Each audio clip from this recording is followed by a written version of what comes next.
நம்ம தோட்டத்துலங்க தக்காளி பழம் வந்திருக்குங்க, தூதுவளை தலை நல்லா வளர்ந்துருக்குதுங்க. இது வந்து தூதுவளை வந்து சளியை போக்கக்கூடிய தன்மை இருக்குது. இப்போ குழந்தைங்க சாக்லேட்டு மிட்டாய் அது இதுன்னு சாப்பிடுவாங்க, நல்லா நெஞ்சு சளி பிடிச்சிருக்குங்க. இது ரசம் வச்சு சாதத்தில் போட்டு நல்லா பிணைஞ்சு விட்டுனா அந்த சளி மோஷன் வழியாக வந்துருங்க. பெரியவங்களுக்கும் அப்படிதாங்க. இது குடிச்சுட்டா ஒரு டம்ளர் குடிச்சுன்னா சளி பறந்து போயிடும். இன்னைக்கு அது பொரிச்சு தான் நம்ம ரசம் வைக்க போகிறோம்.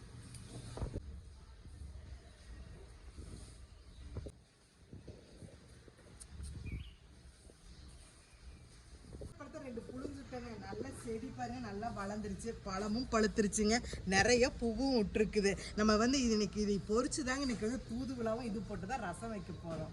பாருங்க, தூதுவளை செடி அப்படிதான் விதையை போட்டங்க, நல்லா வளர்ந்துருச்சு. இது வந்து சளிக்கு ரொம்ப நல்லதுங்க. முள்ளு இருக்குன்னு ஒருத்தர் வேண்டாமாங்க, நல்லா கிள்ளி நல்லா செஞ்சதுன்னா செமையா இருக்குங்க ரசம் வச்சா. ரசம் வைக்கிறதுக்கு தூதுவளாவும் பொறிக்கலாங்க. இது முள் இருக்குங்க, அப்படியே பார்த்து தான் கட் பண்ணணும். நல்லா சுள்ளு சுள்ளுன்னு கையில் ஏறும்.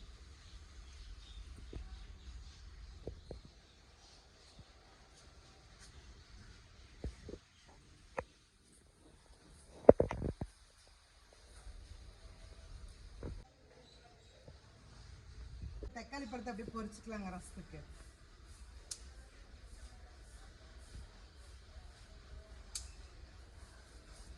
பாருங்க தக்காளி எப்படி ஃப்ரெஷ்ஷாக இருக்குதுன்னு பாருங்க. பாவக்காய் கொடியில பாருங்க எத்தனை குட்டி குட்டி பாவக்காய் வந்திருக்குன்னு பாருங்க, நிறைய பூவும் பூத்துருக்குது. இங்க பாருங்க பழுத்து. தூதுவளை போட்டு நல்லா வதக்கிக்கணும்.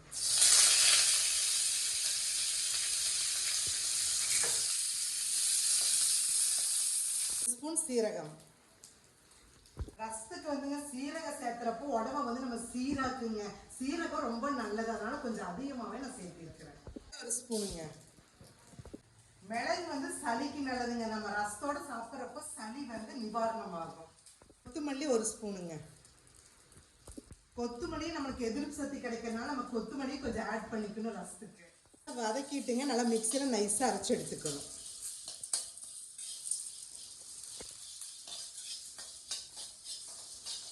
தக்காளி பழங்க, நெல்லிக்காய் சைஸ் புளியை போட்டு நல்லா கரைச்சி எடுத்துக்கலாங்க.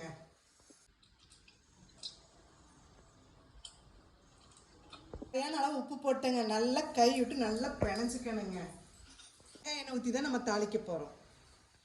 உளுந்தம்பருப்பு, வரமிளகாங்க ஒரு 5 வெங்காயம், சின்ன வெங்காயத்தை தட்டி வச்சிருக்கிறேன், ஒரு கட்டி பூண்டையும் தட்டி வச்சிருக்கிறேன், கருவேப்பிலை ஒரு கைப்பிடி அளவுங்க போட்டு தாளிக்க இருக்குங்க.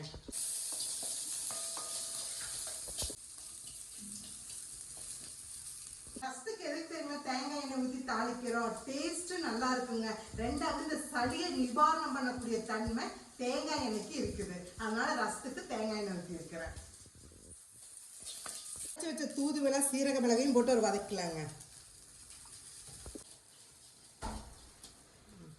வச்சது தக்காளி பழத்தை ஊற்றிக்கலாங்க. தண்ணியும் ஊற்றிக்கலாங்க. அப்படியே நுர கட்டணுன்னா இறக்கிக்கலாம்.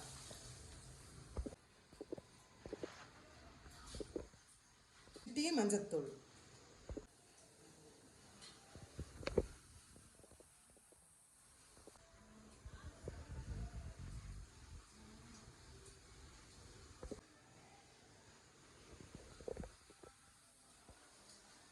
கொத்தமல்லி தழையை போட்டுக்கலாம். ரசம் ரெடிங்க. ஆஃப் பண்ணிட்டு நல்லா சுட சுட சாதத்தில் அப்படியே போட்டு சாப்பிட்டா செமையா இருக்குங்க. நீங்களும் இதே மாதிரி ட்ரை பண்ணி பாருங்க.